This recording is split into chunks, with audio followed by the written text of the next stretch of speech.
আসসালামু আলাইকুম সুপ্রিয় ভিউয়ার্স, আশা করি সবাই ভালো আছেন। যে যেখান থেকে আমার আজকের এই ভিডিও দেখা সবার প্রতি অনেক অনেক দোয়া রইল। এই তো নতুন একটা গার্ডেনিং ব্লগ নিয়ে আইলাম। যারা গার্ডেনিং ব্লগ ভালো পাইন আশা করি তার ভালো লাগবো। তো আজকের গার্ডেনিং ব্লগে আমি শেয়ার করি আর এই যে কিছু মরিচের গাছ দেখতে পারা, এগুলা কালো লম্বা মরিচ।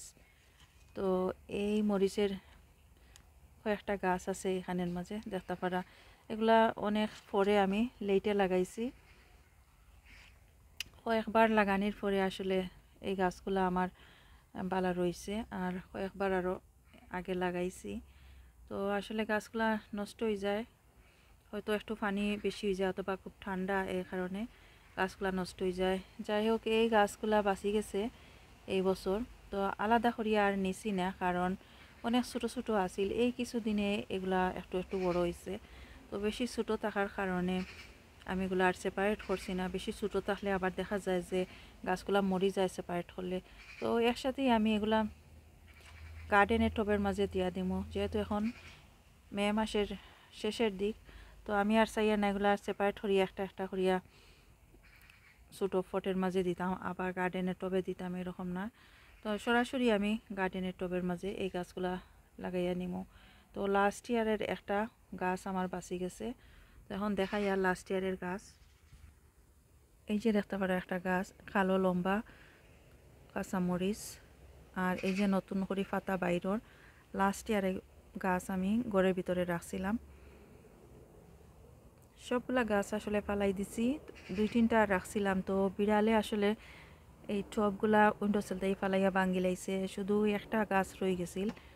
তো এখন দেখা যায় খুব সুন্দর সুন্দর ইয়া পাতা বাইরর, এই যে বাইর হইছে এই আরও, আর এইখানে আরও পাতা বাইরর। তো ভাবছি মাটি চেঞ্জ করিয়া দিতাম। তো এই যে ফট দেখতে পারা, এই ফটের মাঝে আজকে আমি মাটি চেঞ্জ করিয়া দিছি, নতুন করে মাটি দিয়ে রাখছি। আশা করি আর এই বছরও এই মরিচ গাছটা কি প্রচুর ফল পাইমু, প্রচুর মরিচ পাইমু। আর এই মরিচের গাছগুলা এখন আমি গার্ডেনের বড় টবের মাঝে দিয়া দিব। তো কীভাবে এগুলা সেপারেট করিয়া ট্রান্সপ্লান্ট করিয়ার টবের মাঝে আজকে ভিডিও শেয়ার করবো, আর কিতা কিতা সার ফার্টিলাইজার ইউজ করিয়ার এগুলোও শেয়ার করবো। তাহলে চলো আমার সাথে থাকা। এখন আমি মাটি রেডি করে নিয়ার টবের মাঝে, এই যে মোটামুটি একটু বড় সাইজের একটা টব নিছি, আর এখানের মাঝে পুরাতন মাটি দিয়া দিছি আমি। টবের মাঝে এই মাটিগুলো আসিল, লাস্ট ইয়ার ইউজ করছি। তো এই বছর সেই মাটিগুলা ইউজ করি। আর এই মাটিগুলা টব থেকে বাইর করি আমি শুকাইয়া রাখছি, যেহেতু প্রচুর বৃষ্টি হয় এখন মে মাসের শেষের দিক। তো মাটিগুলো একটু একটু ভিজা হয়ে গেছে। এখন আমি এইখানের মাঝে নতুন করে কম্পোস্ট সার সব কিছু ইউজ করবো। অনেকে জানতে চান কোন ধরনের কম্পোস্ট ইউজ করি আমি।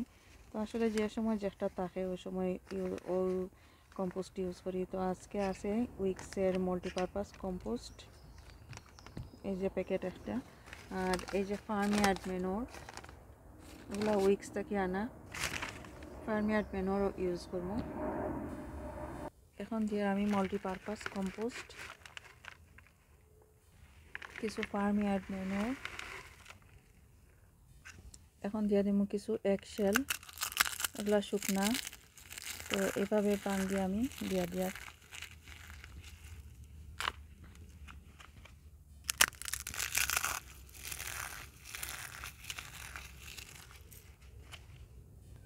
এখন ইউজ করবো চায়ের পাতা, যে চায়ের পাতাগুলা নর্মালি আমরা চা খাওয়ার পরে ফেলাই দিই। এই পাতাগুলো আমি ধুইয়া পরিষ্কার করিয়া শুকাইয়া রাখছি। তো এখান থেকে কিছু পাতা আমি এভাবে দিয়া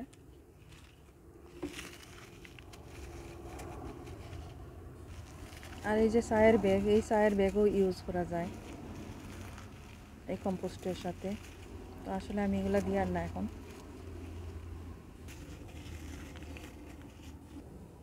কিছু বনমিল আমি দিয়া কিছু গ্রোমর,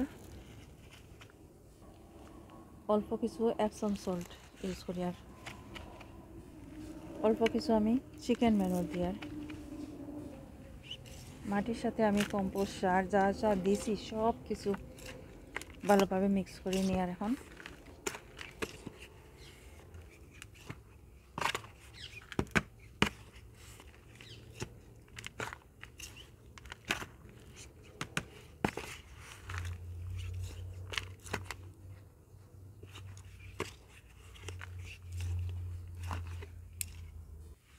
সব কিছু আমি মিক্স করিয়া নিলাম।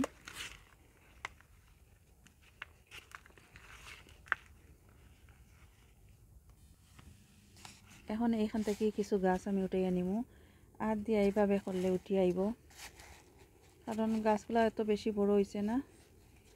এই যে ছোট ছোট গাছ, সবগুলা গাছ আমার এখন দরকার নাই, অনেকগুলা উঠি আইছে। তো যে গাছগুলা বড় হয়েছে, বিসমিল্লাহ, এইখানের মাঝে আমি 4টা গাছ দিয়া দিমু, কারণ প্রচুর গাছ। আর এই গাছগুলা তেমন একটা বড় হয় না।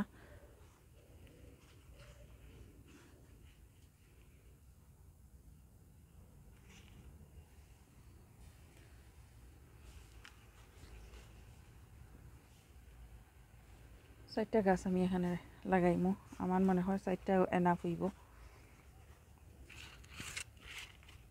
লাস্ট ইয়ার ছোটো ছোটো টবের মাঝে লাগাইছিলাম একটা করিয়া, তো এই বছরও লাগাইমু একটা করিয়া। এই গাছগুলো যখন বড় হয়ে যাব তখন এইখান থেকে আরও আমি 2টা সরাই লইমু।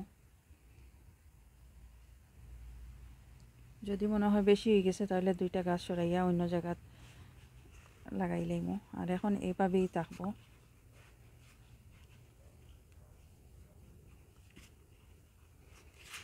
এই তো আমার 4টা গাছ লাগানি হয়ে গেল।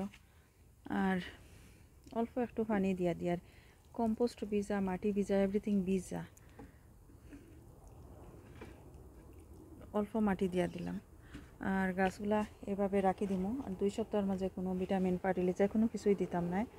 এইভাবে একটু ছায়ার মাঝে রাখবো 2-3 দিন, তারপরে বেশি রোদ যেখানে আছে এখানে দিয়া দিমু।